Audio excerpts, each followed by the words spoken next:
musibe mutabe emikwano consulate muri bulungi amanya Mukasa Joseph Yugi. Then mutusange ku YouTube, subscribing ko, watch the video. Atanda bakwongera kumanya nga you are missing some businesses ezokola mukyali ko ku YouTube page yaffe, then Facebook. Tubebaza okubanga musubscribe ko, abatu watchinga tubebaza. So bamita Mukasa Joseph Yugi. Today tuze nembuzi ze tugenda okwogerako. Tetugenda kwogera ku mbuzi ziri commercial nti ogenda kulunda nyingi nnyo, no. Tuze nembuzi zosobola okwongerako as additional job at home, but they are profitable. Tugenda kwogera ku mbuzi ez'amata. So embuzi ez'amata ezo tugenda kuzikola tutya, tugenda zitusa, tugenda kwogera ku bino ebintu wamanga. Tugenda kwogera ku the cost of a milk female goat and male goat. Tetugenda gera mu scientific name kuba zina amanya gazo. Tugenda kwogera ku breed, shelter, then vaccination, then the gestation period, and how do you benefit from those goats, whereby kuba zivamu amata mangi. So one, tugenda kusooka tuwogere ku kigambo breed. If you are talking about the breed, tetugenda kwogera ku buno obubuzi bu local breed obuli waka, kuba if we start crossing those breeds, it will take time. But what we are going to talk, zino breeds enongo same, whereby tugenda kwogera ku breed, tugenda kwogera ku breed bbiri oba ssatu. Tugenda kwogera ku Sana goats, tugenda kwogera ku Tockenburg and Kiko goats. Those goats, they are milk goats, and you can also throttle those goats ennyama eyo n'ogitunda. Then tugenda kwogera ku kintu zino embuzi bwe tuba tugenda tuzirowoozako breeds okuzifuna, tulina okulowooza ku bino wammanga. They need shelter, they need to be fed, zetaaga vaccination, tulina okumanya the cost, tugenda kumanya benefits ki ze tufunamu mu mbuzi ezo. So far if we are starting this business, tugenda kutandika n'embuzi nyingi because tuyinza obutazisobola. Remember the gestation period y'embuzi etandikira mu myezi wakati w'etaano. Embuzi gestation period myezi etaano. So far, what we have to know, what is the cost? That is the first question. What is the cost of these goats? If you are starting a new starter, what you have to do is one. You have to do one thing. It's to start with 2 female goats. Zino female goats twogera ku mbuzi ez'amata. At the end, osobola ozifunamu, osozitunda ennyama nga bazisaze n'ozifunamu ennyama. So zino embuzi ze twogerako zi Tockenburg ziri nyingira wakati w'essinya emitwalo 6 n'emitwalo 8 ku kakadde. It depends wa wojije. So zino embuzi bwe zibanga ziri nyingira wakati wa 600 to 1M, it means nti osobola okugula embuzi bbiri. Let we think that we have bought those goats, embuzi bbiri enkazi nga zirina emyezi 6, then nozigula wakati wa kakadde ke sente oba wakati w'emitwalo 6 n'akakadde, then netugula ennume emu netugigula wakati w'emitwalo 7. It means that is something like a 2.7. What we need, it's shelter. Shelter tutegeeza ekiyumba ky'embuzi. Sometimes we can get wool, then we construct ekiyumba ky'embuzi ekyo ne tukiconstructinga nga kiriko waggulu, kuba embuzi always zaagala nnyo okulivinga mu bulamu obwa waggulu. Then we put a shelter ne tuteekako waggulu amabaati, then ne tukola ekiyumba ne tuzaawula like a paddocks. Then embuzi ezo, I said I'm talking about this one as an addition business at home. Embuzi zino ze twogerako ndi bwe tumala okufuna shelter ezo, embuzi tuzirunde tuziteekemu. We need to feed those goats then until bwe zifuna amawako. You remember nti okuddira okulunda ente enzungu n'okulunda eno embuzi, kuba eno embuzi gye njogerako every day solo kamwa wakati w'eriita 4 n'omukaaga. And remember, amata g'embuzi, they are very expensive in Uganda. Zabazogerako k'embuzi ez'amata twazirundako ebukala Savira Maria. People who know me, I used to carry the bisagas, the elephant grasses on the bicycle. whereby my grandmother, she was layering those goats and living and bulamu bulungi. That's why you are seeing me. I'm old, but I'm looking young. So because of the milk for goats, they have a lot of nutrients. That's why in Uganda, 1 liter for goat milk, it is costing 1 liter mpaka ku siringi kasanvu. It depends wawe jama ki amata ago. Embuzi ezo bwe tuzirunda, gestation period y'embuzi ezo ya myezi embuzi ebeera n'eggwako emyezi 5.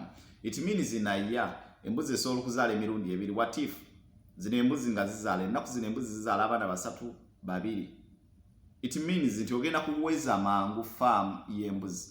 We fear to start these businesses even if we have not layered these milk goats and ne layering zino mubende goats. Also they are producing, they are laying well and easy to treat. So why I'm telling you this, to fune additional job to the jobs which we are doing every day. Whereby embuzi wezaala abaana 2, how much are you going to cost to sell those goats? Nga ba myezi 4. They are expensive. Embuzi osokutuna embuzi wakati w'emitwalo 5 n'okudda waggulu. According ku breed wa musayi kigwe gwamu. People who know from zero, tutandikira from zero, those are the local breeds. Then bwetandika mu zero ne tuziwa embuzi eziri advanced ne zizirinyira, then ne tugenda mu 25 n'ogiwa ennume endala esinga omusayi n'egenda mu ki mu what we call 75, then we go to 25, 75, like that until you reach 100. It is a process, but now you can go and purchase those goats. So those goats are easy to feed. Embuzi ezo nyangu za kuliisa, ziri ebintu omuddo, elephant grass, ebisagazi. There are several kinds of grass zino embuzi zirya. They do not need a special care. Except the special care, you have to treat them diseases. You have to spray those goats every, I think in the week to onozifuiramu emirundi 2 nozifuira. So you have to do with those goats. You have to give them multivitamin if you want to benefit from those goats. They have to sleep well. That's why I told you we need the shelter. I told you the token birds in Uganda, they are there for milk. Kiko goats, they are there. So we are going to talk about nti bwe tuba tukoze bino ebintu embuzi ntusobola gifunamu in a year kati bwe tuba tufunye ezo embuzi. Just think about it. Nti ezo embuzi 2 ze tukuze tusobola okuzizadde abaana 2 in a year ne zizaala emirundi 2. It means abaana 4. How much? The consumption is low for eating than a cow. And they are competing with some cows. If we are talking about the production in milk, some goats, they are competing because mostly these goats bazikama kumachane kawungezi. It depends what you want to do, but kumachane kawungezi.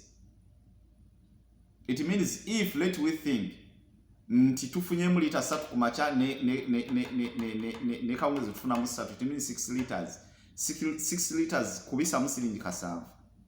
That is how much.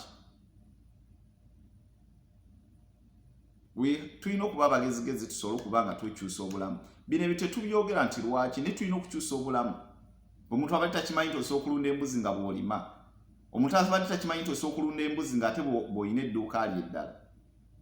What you have to think about if you lay these goats ezirina emisayi egya waggulu, you think about vaccination. Vaccination. You have to vaccinate waliwo endwadde zino embuzi zifuna different diseases zizikwata. Tulinamu pox, tulinamu brucella, then we have anthrax.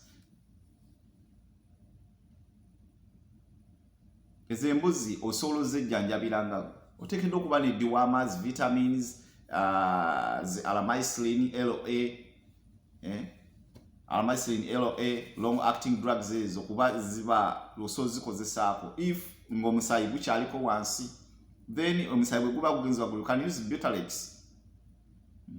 Akacupa ka Butalex osobola okukagula n'okakeepinga, it has expiry date. Then the multivitamins or the booster, can use them. You have to take care of these goats. Bobanga or zikolachi. Remember, if you are vaccinate them, you vaccinate under the skin.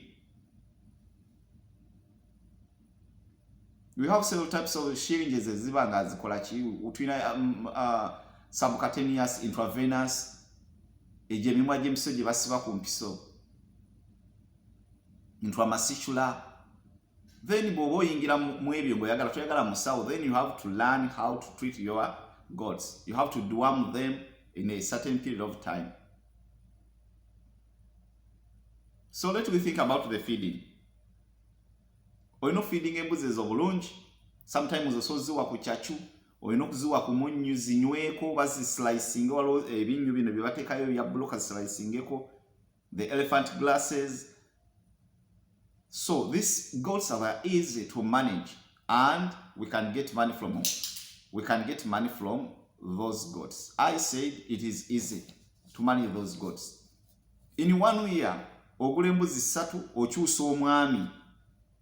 A female bwemala okuweesa zino embuzi 2, then bano abaana bezizadde toyina kuba closinga ne taata waabwe. So you have to change. Why I'm talking about these goats zine entonotono zetusobola okulundira mu shelter entonotono. We can lay kube wakati wa embuzi nga zisoba almost mu 20, but we are feeding them at home. They were in small paddocks nga mwezini nitwazikolera boxes zisobola okuliramu.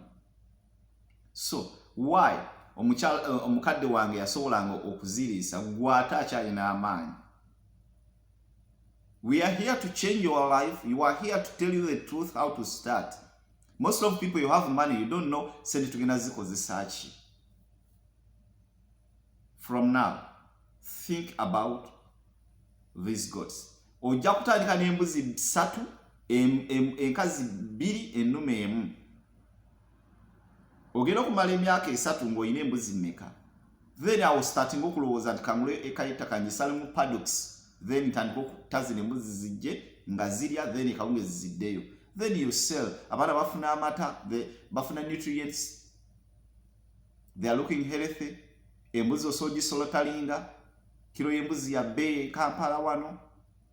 So, try this business. You just subscribe on my YouTube page. I'm called Mukasa Joseph Yugi. Facebook, you try to follow me on Facebook. Fetujja bawa ekitono kye tusobodde okubawo. Bagaliza olunaku olungi Mukama bakuume. Big up everybody and subscribing. I love you so much.